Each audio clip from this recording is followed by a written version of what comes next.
Muito bem, chegamos ao exercício de número 3 da lista de fixação 2. Para quem não assistiu os vídeos anteriores, tá? Eu tô resolvendo essa lista de fixação 2 que tá no Moodle. E cada vídeo corresponde a um dos exercícios dessa lista para que eles não fiquem em vídeos tão carregados e eu consiga fazer o upload mais rápido, tá? Bom, esse exercício ele diz o seguinte, que você tem um produto cujo valor no à vista é 10 mil, mas ele será pago por meio de uma entrada de 20%, então já tem um valor aí no zero, né, na data zero, que é 20% desse valor de 10 mil, ou seja, 2 mil, né?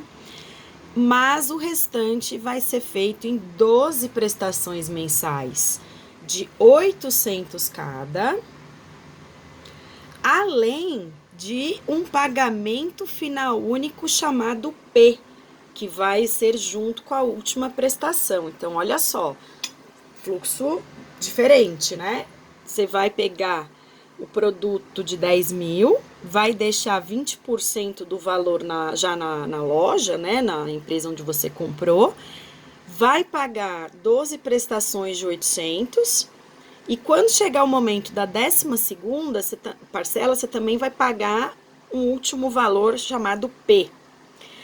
Considerando que a taxa de juros é de 8,16% AB, ou seja, ao bimestre, e que existe um período de carência de 3 meses, calcule o valor de P de modo que a dívida assumida seja liquidada. Adoro esse exercício. Ele engloba um montão de coisas aí ao mesmo tempo. Então, primeira coisa, a taxa não está me favorecendo, né? Como as prestações, né, serão mensais, os intervalos estão ao meses, o dinheiro, eu vou acertar essa taxa. Essa taxa de 8,16% ao bimestre, ela é uma taxa efetiva, ela faz conta, só que eu preciso dela ao mês para me favorecer mais, né? Que também é uma taxa efetiva que eu busco, né? Ou seja, o que eu preciso fazer para pegar essa taxa efetiva e virar uma outra taxa efetiva é uma equivalência, tá? Como que eu falei para vocês fazerem equivalência? Eu falei que tem uma fórmula, tudo, mas eu acho mais prático fazer o esquema do mais taxa igual ao mais taxa. Mostrei a dedução em aula, ó. 1 mais 0,0816 é igual a 1 mais I.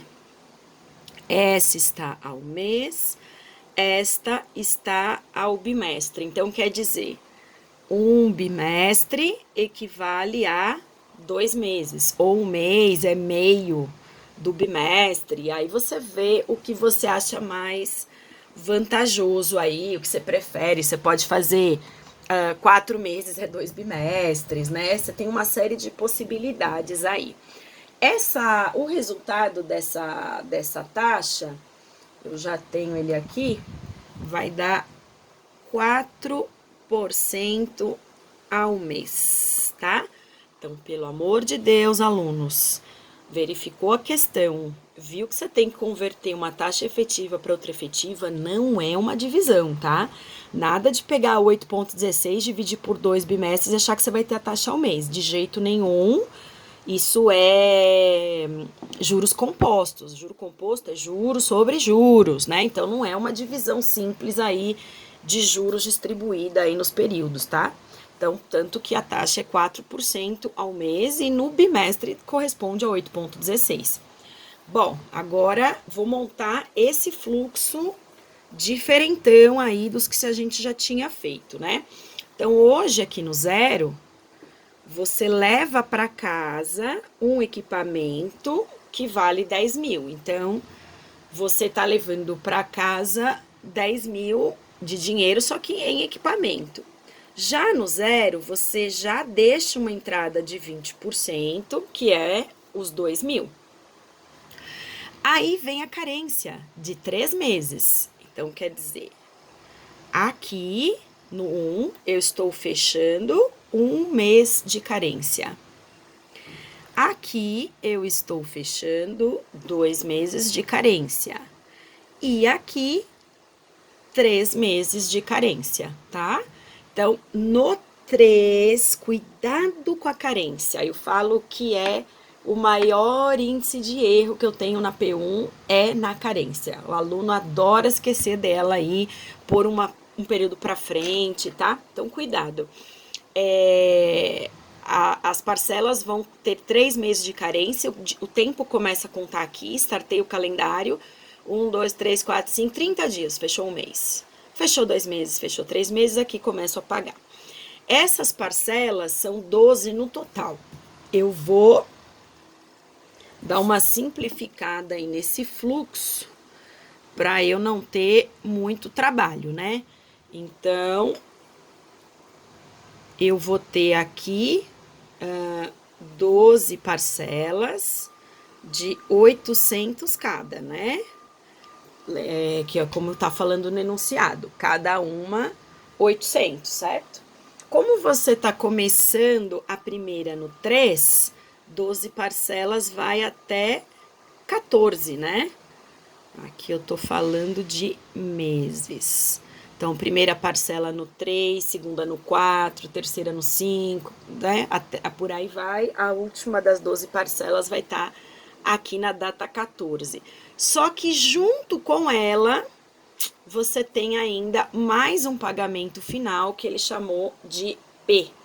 Então, aqui, ó, vou pôr com uma caneta aqui para você enxergar, vai acumular uma seta, então tem 2 setas, além da parcela de R$800, vai ter um outro pagamento que eu tô chamando de P, conforme o exercício. Então, tudo isso aqui é que corresponde a esse pagamento de 10 mil, tá? 14 meses para liquidar essa dívida. Os juros é de 4% ao mês. Não vai ser barato fazer isso. Então, já tem uma ideia aí que esse valor P não vai ser um valor baixo, tá? Mas vamos ver. Ó, o que realmente eu saio devendo? 10 é o valor que eu levo para casa em equipamento, mas 2 mil eu já deixo no ato. Então, na verdade mesmo, o que eu estou devendo é 8 mil, tá? Esse é o valor que eu tô devendo. Então, eu saio aqui da data 0, faltando pagar 8 mil. Como que eu vou pagar esses 8 mil? Em 12 parcelas de 800, além daquele pagamento final P. Então, imagina o seguinte. Essa dívida de 8 mil, divide ela em 13 pedaços, não idênticos. O primeiro pedacinho, após 3 meses de juros a 4% ao mês, vai dar R$800. O segundo pedacinho, lembra? Eu falei para você dividir em 13 pedaços. O segundo pedacinho, após 4 meses, chega em R$800. E por aí vai.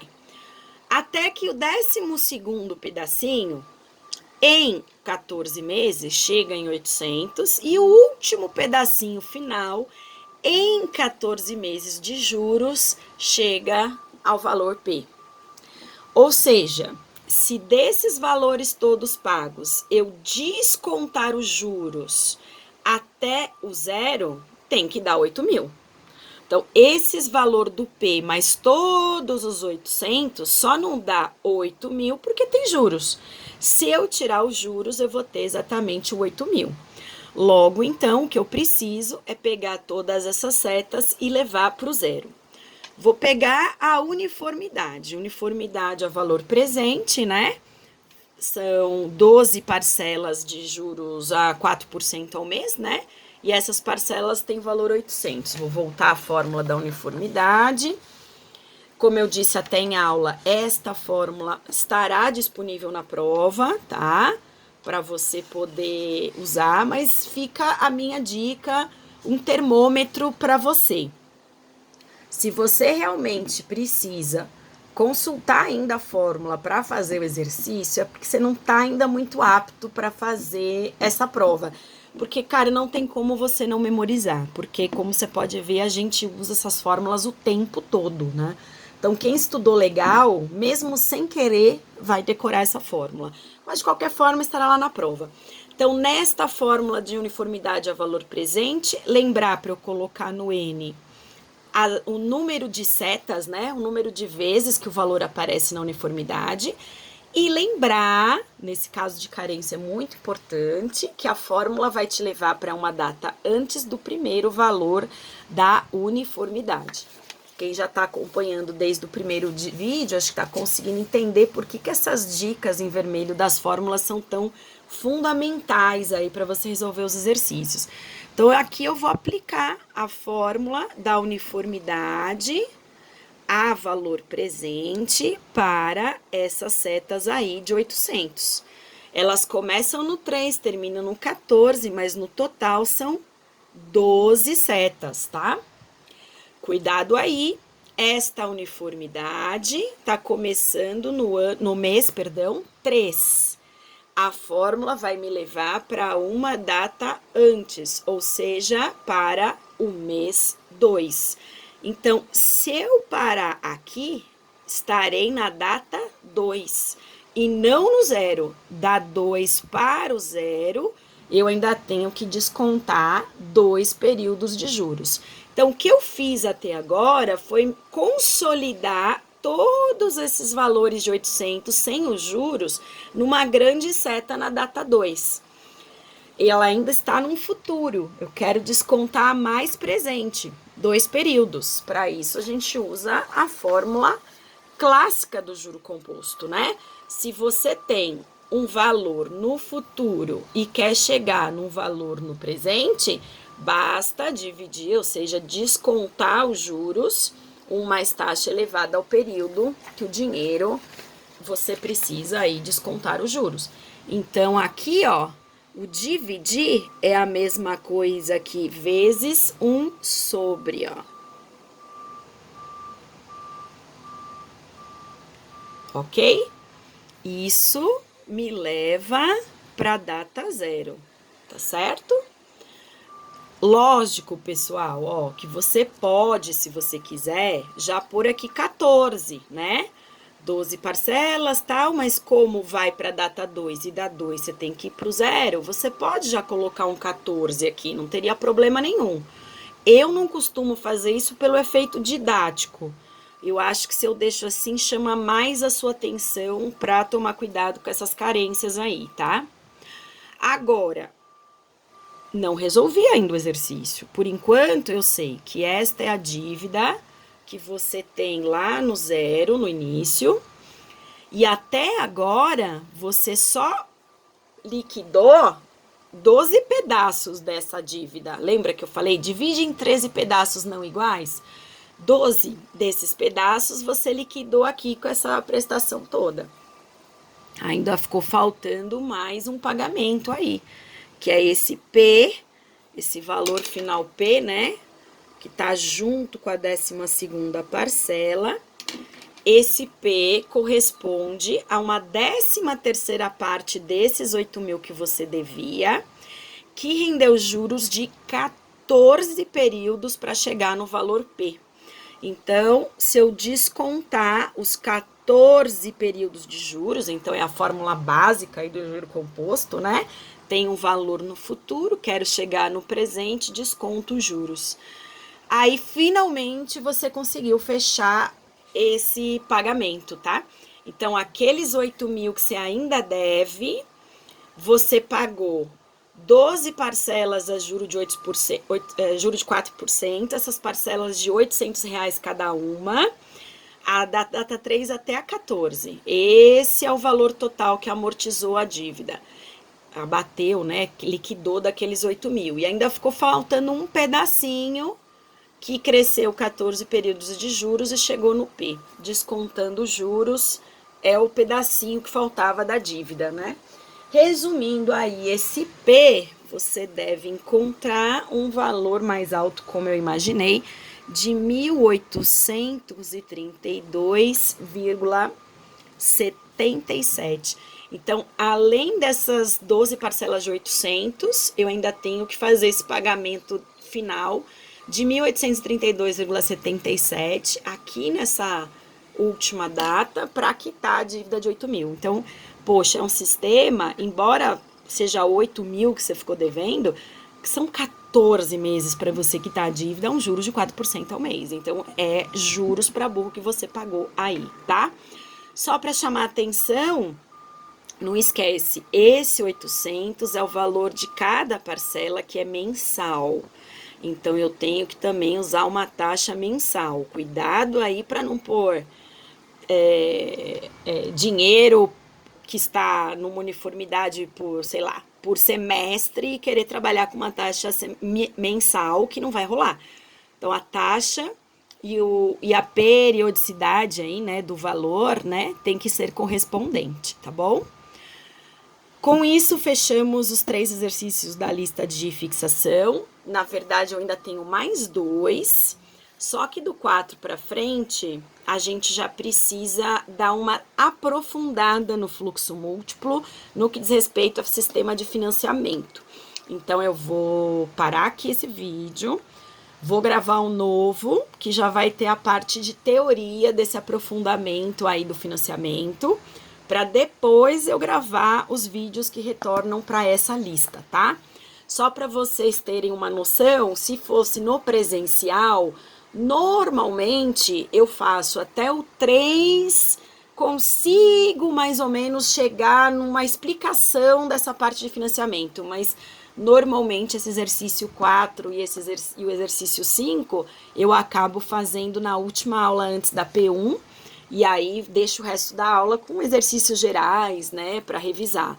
Então, para você ver que se essa semana, pelo menos, você caminhar bem aqui, entender bem até esse terceiro, você já está dentro do que a gente veria no presencial, quer dizer, já está valendo a pena, já compensou, né, a aula que você não assistiu presencialmente. Lista 4. Você já pode começar a fazer, tá? Aliás, já podia desde a aula anterior, né? Da lista 4, com tudo que você já viu na aula anterior e nessa de agora, que picada em vídeos, a lista, acho que tem 28 exercícios, dá para você fazer do 1 ao 9... E, peraí que tem mais, eu anotei aqui, do 12 ao 21, além do 26. Todos esses exercícios da lista 4, você já tem condições de resolver. Os que eu saltei aí, que eu pulei da lista, que acho que tem 28, é porque precisa do conteúdo que eu vou dar no próximo vídeo, que é explorar mais os financiamentos, tá bom? É isso, pessoal. Tô super à disposição, tá? Eu vou deixar no Moodle o meu celular, para caso alguém que não tenha pego durante a aula. Só não vou colocar aqui porque eu tô dando upload via YouTube, e aí não é legal você deixar o seu celular público, né? Mas acredito que quase vocês todos tenham, eu pus na lousa, né? Mas de qualquer forma eu vou deixar no Moodle. Tendo dúvida, travou em algum desses exercícios, pode me avisar, tá bom?